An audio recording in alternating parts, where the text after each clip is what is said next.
entendió Pinhas que esto que estaba haciendo Zimri es de otro nivel. No es un israelita más que se junta con una moabita. Zimri está haciendo exactamente lo mismo que hizo Moisés.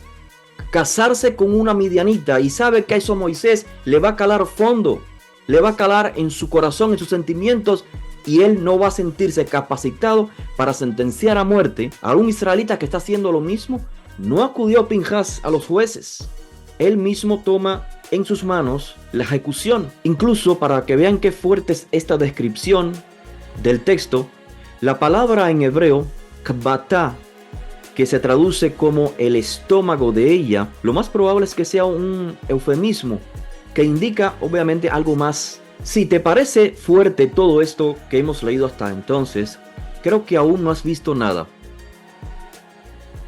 Parashat Pinhas es una continuación de una lectura de la semana pasada. Parashat Balak, mujeres moabitas estaban seduciendo a los hombres de Israel y les estaban incitando incluso a practicar el culto idolátrico. El pueblo, dice, se prostituyó, pero específicamente dice Lisnot el Benot Moab.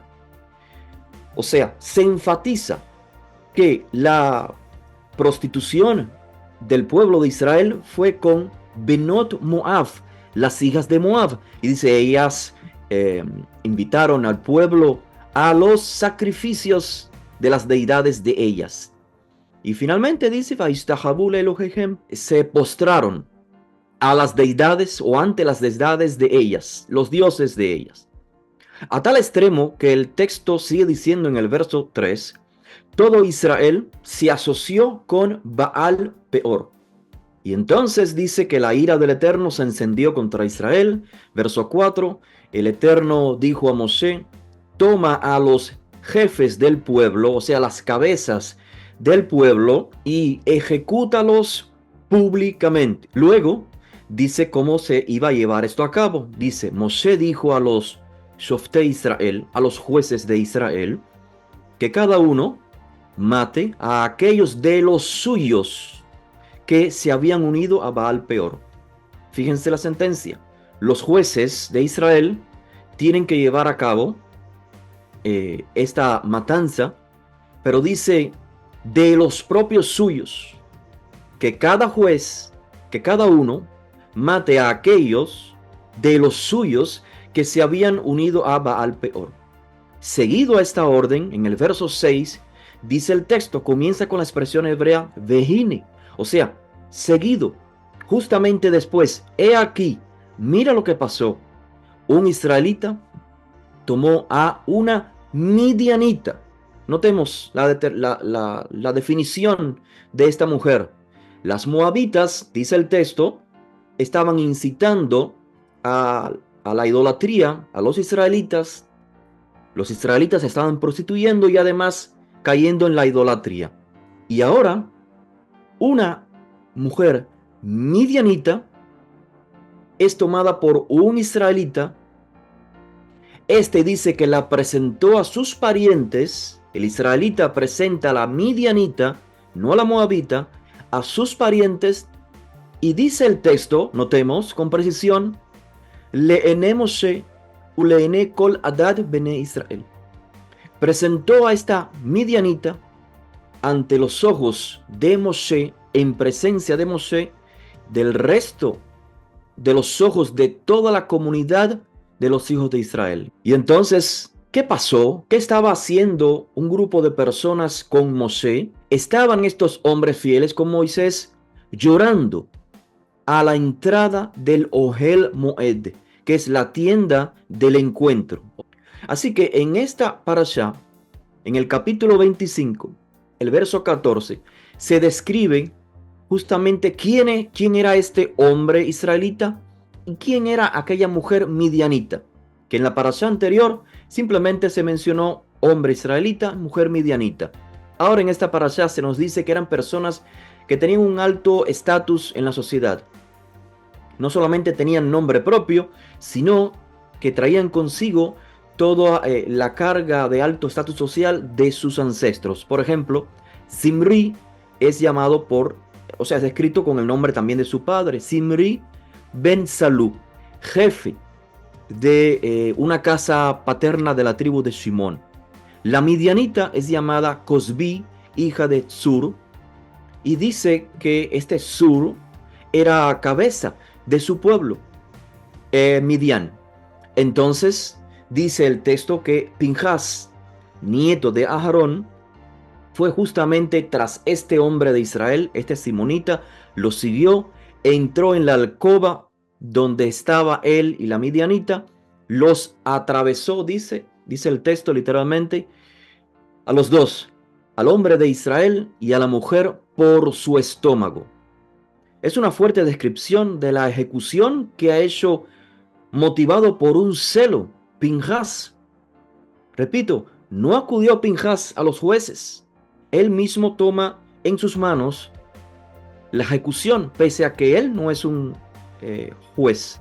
Incluso para que vean qué fuerte es esta descripción del texto, la palabra en hebreo, kbatá, que se traduce como el estómago de ella, lo más probable es que sea un eufemismo que indica obviamente algo más que la parte del cuerpo que se llama estómago. Y la razón por la que se emplean estos términos es para que no sea tan, digamos, tan explícito lo que pasó, pero sí transmitir la idea, creando una similitud o conexión entre el acto que se estaba llevando a cabo entre el israelita, la midianita, y la forma en que Pinjas la ejecutó a ella. Verso 9 dice, y así cesó la plaga sobre los israelitas, y dice el texto que murieron por la plaga en general unos 24,000 personas. Si te parece fuerte todo esto que hemos leído hasta entonces, creo que aún no has visto nada. En esta parashá, en el verso 10 dice, el Eterno le dijo a Moshe, Pinjas ha apartado mi furor de los hijos de Israel, porque demostró su celo por mí entre ellos, entre los israelitas. Y en mi celo no he destruido a los israelitas. Por lo tanto, yo establezco con él, con Pinjas, Briti Shalom, mi pacto de Shalom, de paz. Y será para él y para su descendencia después de él, Brit Kehunat Olam, un pacto del sacerdocio por tiempo indefinido, porque tuvo celo por su Elohim e hizo expiación por los israelitas. Me gustaría entonces que analizásemos cómo puede entenderse esta actitud de Pinjas y el halago, la bendición incluso que recibe por parte de la divinidad. Cómo una acción extremista puede recibir un pacto de paz. O sea que no solamente se le haya permitido ese acto de celos extremo, sino que además se le haya galardonado a Pinjas. Un acto de celos, un acto de extremismo. Es cuando ves a alguien quebrantando una ley y por tus propias manos deseas aplicar la ley que merece esa persona, que ante tus ojos está violando la ley, pero en lugar de llevarlo a cabo en un procedimiento legal a los jueces, tú aplicas la ley, la tomas por tus propias manos. Y esto es precisamente lo que hizo Pinjas. Cierto es, quiero aclarar, el Eterno dijo a Moshe, toma a todas las cabezas del pueblo y ejecútalos públicamente. Y la ardiente ira del Todopoderoso se apartará de Israel. En efecto, y tal parece que lo que hizo Pinjas fue justamente seguir este dictamen. Pero sabemos que no funciona así como a simple vista se puede leer el texto. Que se sentencie de muerte y cualquier persona tome una espada y vaya pues matando a quien él considere que debe matar. Esta orden de la divinidad es canalizada a través, evidentemente, de las palabras de Moisés, que siguen en el mismo verso. Moisés entonces da la orden cómo debe llevarse a cabo y dice, Moshe dijo a los jueces de Israel que cada uno mate a aquellos de los suyos que se habían unido al Baal Peor. Ahora vemos el contraste. Pinjas no es descrito en el texto como un juez. Pinjas no solamente mató al hombre de la tribu de Simón, sino que también mató a la mujer. De hecho, el acto de Pinjas es llamado un acto de celo. Aplicó la ley por sus propias manos, sin llevar el caso, repito, a un procedimiento legal. Entonces, la propuesta que yo quiero hacerles, mi visión, es que este caso en efecto es singular, diferente a los demás, como les estaba diciendo, porque las implicaciones de lo que iba a tomar lugar si en efecto se unían estas dos personas iba a ser catastrófico para el liderazgo de Moshe. Ya sabemos que el acto de la unión de Zimri con la mujer midianita fue público. Es decir, no tuvieron el acto físico fuera para que los vieran, sino dentro de una tienda. Y esta era la manera de contraer matrimonios. En la antigüedad se unían y eso establecía, o sea, una de las tantas formas de contraer matrimonio legalmente. La unión, digamos, íntima, marital. Eso es lo que iba a tomar lugar. Los israelitas, dice el texto, que estaban llorando frente al Ohel Moed, que es la tienda del encuentro, el tabernáculo.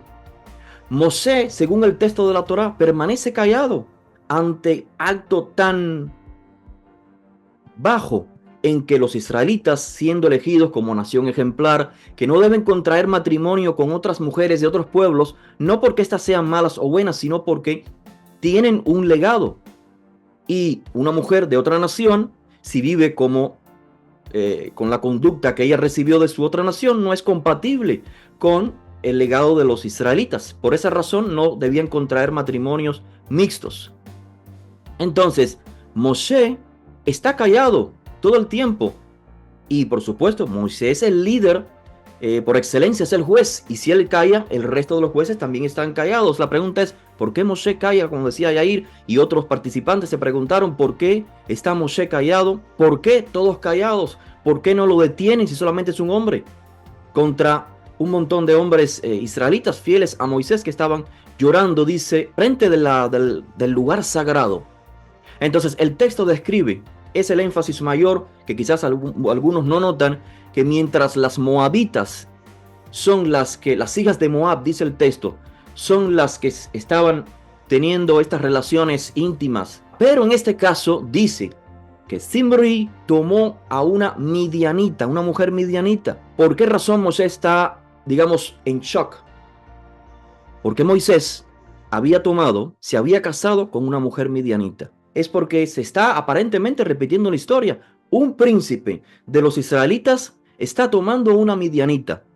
¿Cómo entonces podría Moisés castigar o decretar juicio, sentencia de muerte a este simonita o israelita de la tribu de Simón, príncipe, por elegir a una midianita? ¿Qué es lo que simplemente ha hecho? Ha elegido a una midianita, no a las moabitas.